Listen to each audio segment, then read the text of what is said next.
Greetings. My name is Ronak Kapadia. I am a professor at the University of Illinois at Chicago, and I'm so grateful to be joining you remotely today from the northwest side of the city of Chicago on the ancestral lands of the Three Fires Confederacy, which includes the Ojibwe, Odawa, and Potawatomi nations and peoples. I first want to express my gratitude to the conference organizers, Adrien, Zakar, and Madiha, Tahir, as well as everyone at Columbia and Riverside for making this virtual conference possible during these extraordinary times. I'm excited by the organizers' call to reflect critically on the technologies of power and substrates of empire as they've permutated over the past 2 decades since 9/11, and with special consideration for the role that art and cultural production have played in replenishing our political imaginations. We need these critical alternative knowledges now more than ever in the face of multiple overlapping global catastrophes, and especially after the calamitous events of 2020. After the events of blank. We use this formulation so ubiquitously in our speech, especially after 9/11, that other world-bending moment that changed everything and yet nothing at all. That spectacular occurrence that refracted all of the unresolved horrors of the 20th century's global Cold War into the new millennium. Exactly 2 decades later, an ever-expanding global struggle of regulating, managing, and warehousing populations continues mostly unabated across the heterogeneous terrain of the greater Middle East. Afghanistan, Pakistan, Iraq, Iran, Algeria, Syria, Palestine, Yemen, Somalia, Libya, Niger, and beyond. To say nothing of the numerous intertwined policing and security arrangements closer to home. It's difficult, if not impossible, to offer an appraisal of the astounding vision and strategic expanse of Washington's counterterror and counterinsurgent wars since 9/11. But it's clear that the logics of U.S. counterterrorism and national security now permeate the planet, underwriting an everlasting war, an everywhere war, in Derek Gregory's terms, on the biosphere right on cue for the upheavals of 2020 and 2021, which threaten to amplify and exacerbate planetary inequality and injustice. Like 9/11, the COVID-19 pandemic has featured a double accelerant effect: group differentiated premature death and insecurity for the global racialized underclasses, and staggering accumulations of wealth and safety for the shrinking global ruling classes.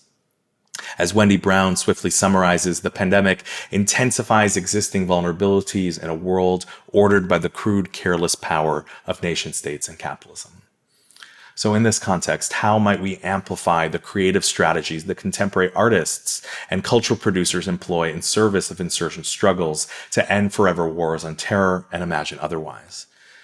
As I argued in my 2019 book, Insurgent Aesthetics, Security and the Queer Life of the Forever War, the sensorial and tactile registers in contemporary works of minoritarian and diasporic artists are antidotes to the atomizing tactics of U.S. counterinsurgency warfare in the greater Middle East.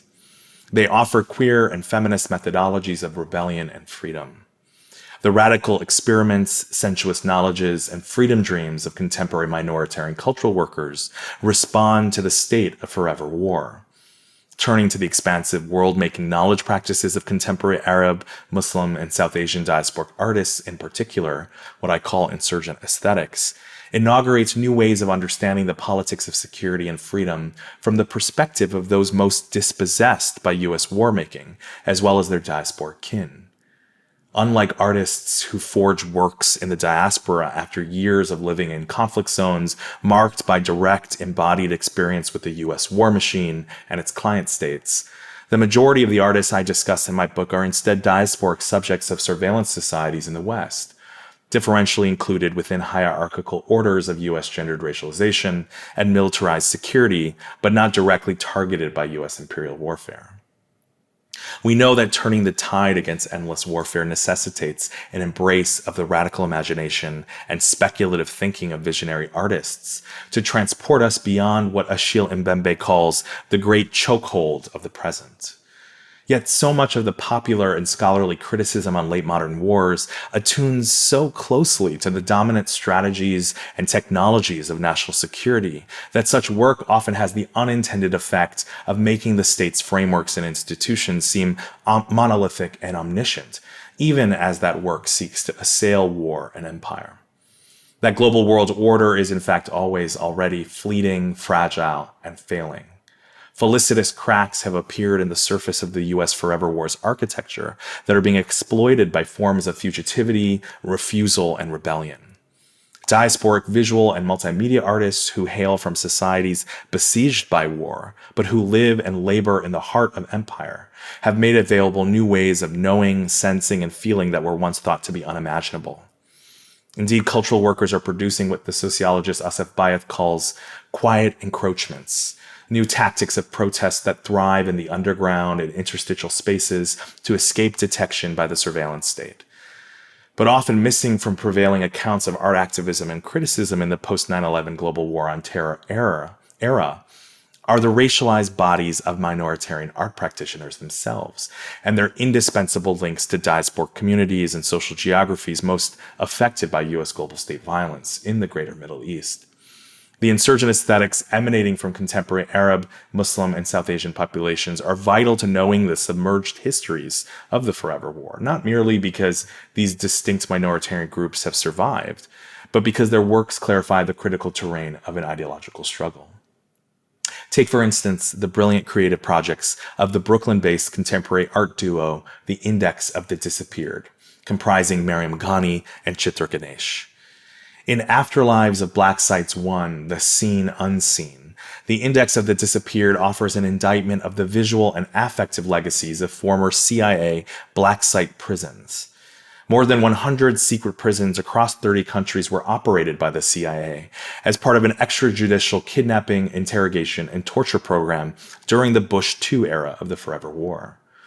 In this project, the artists assemble an even wider scope to suggest that any place that's been temporarily made invisible by tacit or explicit agreement to not see something that clearly exists can also be understood as a black site, including, for instance, temporary holding zones used for extrajudicial interrogation, from Homeland Square in Chicago to the forward operating bases deployed by the U.S. military.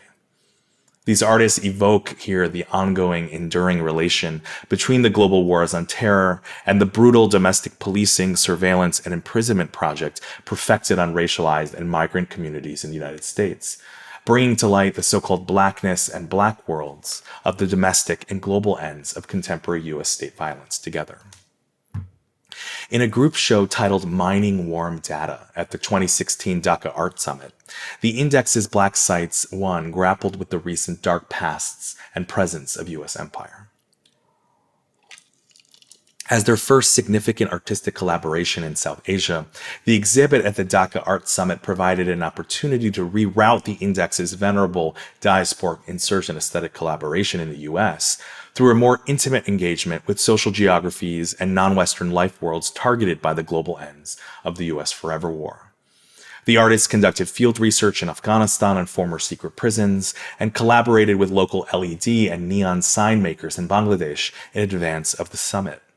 The culminating installation included 8 photo light boxes, a series of signature watercolor portraits by Ganesh based on first-hand witnesses of the black sites, a short film by Ghani exploring how and why information that's widely known remains officially denied, and a large neon sign that pairs a poignant phrase from an official description of the first prisoner waterboarded by the CIA with the Bangla expression, covering a fish with greens, signifying an attempt to cover up something that everybody already knows.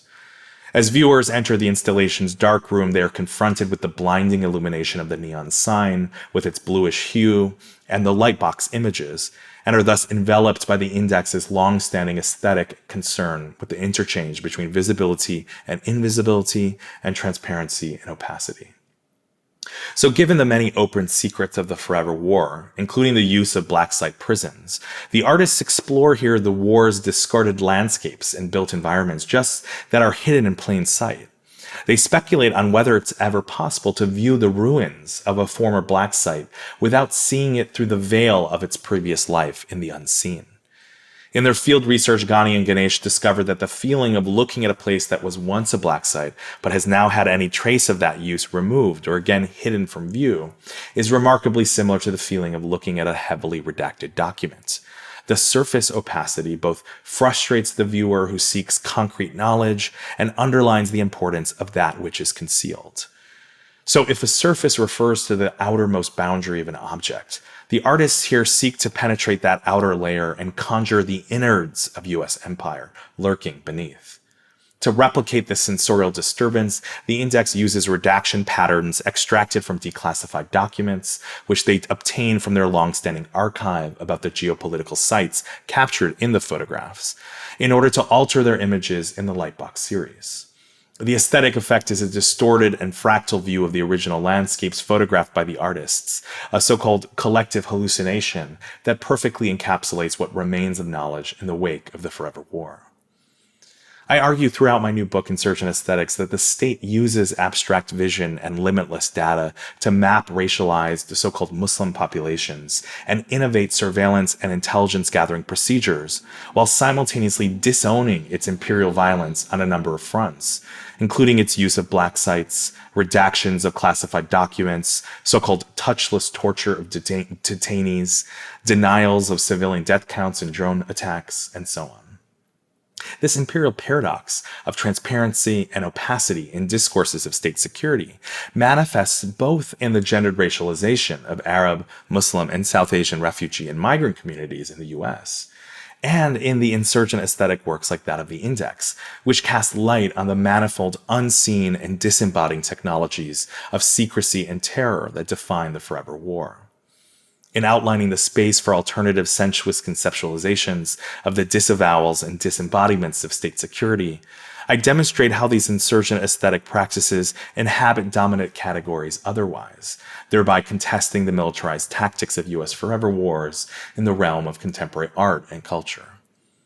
The Index's Afterlives of Black Sites captures the U.S. security state's perennial preoccupation with officially denying that which everybody already knows, not least the many sites of carceral violence in its imperial wars. Warm data is an insurgent aesthetic strategy and reparative intervention that poetically limns the fissures, failures, and absences in visual archives of global military detention. What is hidden from view within the U.S. state's production of imperial transparency is a new imperial sensorium, a sensuous world of necropolitics that unfolds and engenders U.S. civic life. The Index's warm data reveals how empirical ways of knowing political violence and war do not exist independently or outside the aesthetic and sensory modes that are equally central to U.S. warmaking. This interplay between transparency and opacity comes alive on the surface of art objects in this latest collaborative work by the Index. Its multiplicity of perspectives on the disturbed visual terrain of former black site prisons evokes what Karen Kaplan has described as, quote, not only the present absences, but the absent presences that a singular worldview cannot accommodate, unquote. So throughout my work, I mine this rich field of expressive culture and artistic responses to 21st century warmaking in a search for forms of aesthetic possibility that open up alternative ways of knowing, sensing, living, escaping, and feeling in the Forever War. If the Forever War is an assault on the human sensorium for citizens, subjects, survivors, and refugees of U.S. empire, I've chosen to center a queer and feminist analysis of the performative body of the racialized and dispossessed, in order to reveal a complex insurgency against empire's built sensorium. The imaginative works of art that I assemble here reassemble vision with the disqualified knowledges, histories, geographies, and memories preserved by the so-called lower senses of empire's gendered racialized others. In so doing, I'm showing how minoritarian bodies serve themselves as critical sites for the acquisition of unorthodox and often unexpected political knowledge about security, terrorism, and warfare. A major goal of my book is not only to offer a diagnosis of how neoliberal security and wars have constrained dominant life worlds and accelerated human suffering via the atrocities of war, but also to elucidate how these artists provide the designs for sensing other, more disobedient and arresting ways of being in the world. To conjure the afterlives of black sites and forever wars is to imply that even as this imperial violence is not over and done, its shape and form have been transfigured. The Forever War's flexible assemblages of tactics and strategies most certainly mutates by the day in the dystopian here and now. Despite decades of neoliberal security and warfare policies, the ascent of Trump, and the parallel rise of proto-fascist authoritarian regimes and political movements across the globe signals a continuation and a re-amplification of securitized violence. The botched efforts at nation building in Iraq and Afghanistan over the past 2 decades, combined with skyrocketing inequality, planetary destruction, and accelerated suffering across and within national boundaries, all attest to the spectacularly failed nature of the 21st century empire state and presage the ends of the American century. The search for alternative imaginaries and anti-imperialist designs amidst this era of accelerated American imperial decline could not be more urgent. This is the vital contribution of insurgent aesthetics alongside a broader constellation of radical acts and freedom dreams to imagine dissident modes of refusal, ungovernability, and fugitivity as the basis for a revitalized insurgency against the forces of neoliberal security and war. My book shows how culture and aesthetics participates in critical and transformative knowledge about America's global war-making within and outside the borders of the United States. These aesthetic works can inspire social movements laboring to dismantle oppressive regimes of racism, heteropatriarchy, Islamophobia, empire, and class exploitation that are at the root of inequality, precarity, and violence in its many forms. So to sum up, the creative practices of conceptual artists like the Index of the Disappeared compels us to think, feel, and imagine otherwise about the manifold violences of the social world. A critical reading of their works of art allows us to better appreciate how the Forever War's violently unfolding archives are repositories not only of data and information, but also of collective affects and structures of feeling that can elicit subjugated knowledge about the lives of the dispossessed, tortured, and killed across the transnational theaters of contemporary U.S. war-making. In the end, the Index's insurgent aesthetics open up other ways of knowing the carceral afterlives of war, destruction, and survival in the realm of contemporary art and culture. Their sensuous knowledge projects might further help us reckon with and reimagine anew our own intimate affective relation and collusion with the extraordinary renditions of U.S. empire that are waged endlessly in our name. Thank you.